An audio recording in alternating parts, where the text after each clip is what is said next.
geçen günlerimi misal getirsem, ne dersin söylenip öz-özüme ağlasam, mınamsızlığına bugün bağlasam, yüreğime haydi meni kuysa bağlasan.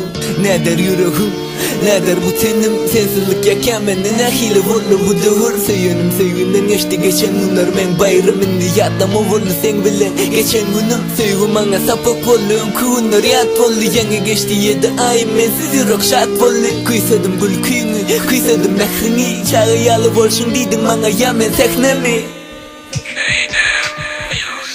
Gözlerimi yumyan seni yadıma salyan saymayan, kaharle bakma gözlerime seni içinden sayan.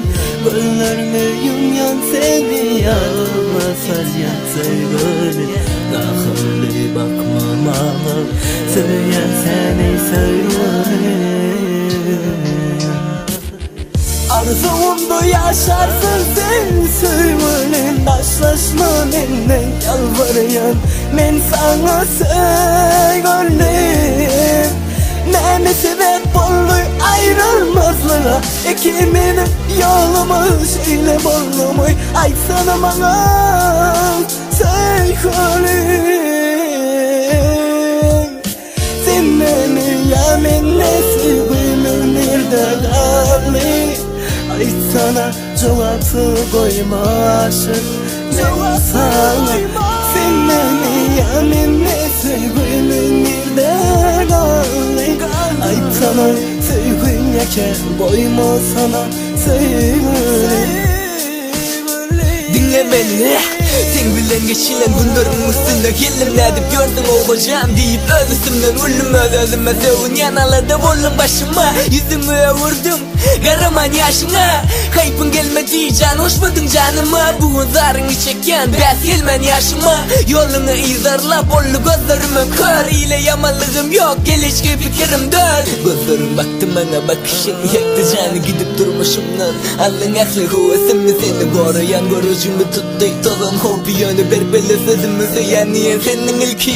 Yüreğiyle yali, yolum yiten yali, senden giden yali, sen benden yiten yali. Men yılan yali, gözleyen suratına seyredip gillerine karışan.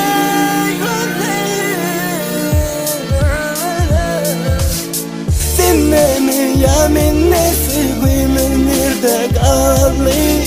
Ay sana cevapı koymaşım ben sana.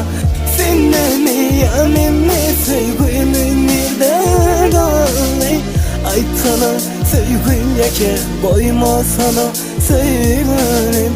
Arzumda yaşarsın sen sevgilim, taşlaşma benden yalvarıyan, men sana sevgilim. Ne sebep oldu ayrılmazlığa, ikimizin yolumuz ile bollamış. Ay sana bana söyle.